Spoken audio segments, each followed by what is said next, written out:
Carol Burnett, long adored for her warm smile and gentle comedic touch, has quietly weathered a string of painful professional and personal betrayals across her lengthy career. Though she became a national treasure for her empathy and humor, recently shared recollections reveal several key men whose actions left her wounded: co-stars, producers, auteurs, and satirists who either clashed with her principles or actively undermined her. One early rupture involved Harvey Korman, her celebrated stage partner. The two were thought to be perfectly matched on camera, but by the mid-1970s, tensions were simmering. During a rehearsal marred by technical trouble, Korman erupted in public, hurling criticism and suggesting Burnett was oblivious to backstage issues.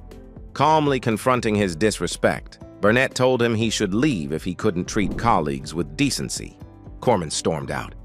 Although he apologized days later and returned, the relationship lost its previous closeness.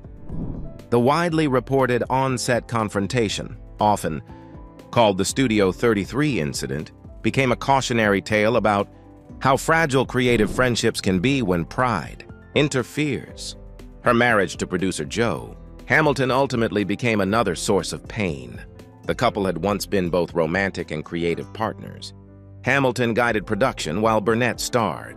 But as success grew, Hamilton began to assert authoritarian control over creative choices and later formed his own company, registering spin-off projects that derived from material Burnett originated without properly crediting her. Feeling betrayed personally and professionally, Burnett filed for divorce in 1983. The legal battle over rights and profits dragged on for months. While she won control of the show's name and a substantial portion of its royalties, the personal breach left deep emotional wounds.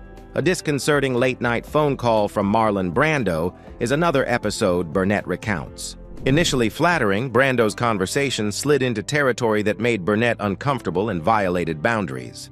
She reacted by cutting contact and avoiding him in public, choosing to protect her dignity rather than engage in a prolonged scandal. The incident highlighted how admiration from powerful peers can, in the wrong context, feel invasive and unsafe. At a prestigious awards dinner in 1968, Burnett also endured a public slight from Cary Grant, who derided her populist comedic style as lacking refinement. The offhand remark found its way into entertainment columns and briefly rattled the public conversation. Burnett's poised reply, suggesting that genuine laughter can matter more than polished performance, diffused the moment. But she never forgot the humiliation. Perhaps the most enduring professional slight involved Saturday Night Live and Lorne Michaels.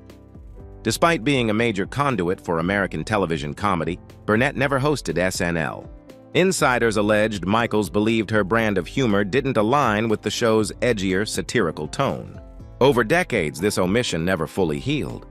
Even when later tributes celebrated Burnett, the absence of an SNL invitation lingered, as an emblem of how changing sensibilities can marginalize certain styles.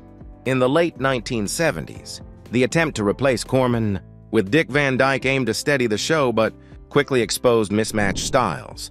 Van Dyke's preference for structured theatrical pacing clashed with Burnett's spontaneous approach. After several tense rehearsals and missed tapings, Van Dyke departed, leaving another reminder that star chemistry is not guaranteed. Decades later, Burnett faced a cultural affront, a short, degrading parody of her cherished charwoman character on Family Guy. Viewing the skit as an act of disrespect toward a beloved figure, she sued Fox and Seth MacFarlane in 2007, arguing for recognition of cultural ownership and dignity. The court dismissed the suit on grounds of parody and fair use, but the public debate was vigorous. Many sided with Burnett's stance that some representations cross a line. Burnett, who framed her legal action as a defense of audience memory rather than a money grab, chose not to appeal after her complaint was dismissed. Across these incidents, Burnett's response was consistent. She guarded her dignity, used legal means where appropriate, and refused to let bitterness define her. She rarely lashed out in public, instead answering slights with composure and a reinforced commitment to privacy. In later interviews, she reflected on lessons about boundaries, trust, and the differing values of succeeding generations of comedic creators, as fans and new audiences reassessed her influence, occasionally rallying online to correct past oversights. Burnett's legacy was re-emphasized. She was a comic who elevated everyday people and emotions, and she wielded kindness as a professional ethic. The betrayals, exclusions, and humiliations did not erase her impact. Rather, they underscored the complex dynamics of power and respect in show business. In her later years, she stepped back from the limelight, preserving the image that generations remember and teaching that sometimes grace itself is a form of strength. If these revelations about Carol Burnett's private trials surprised you, reflect on who you think caused the deepest harm, and consider subscribing for more untold Hollywood stories.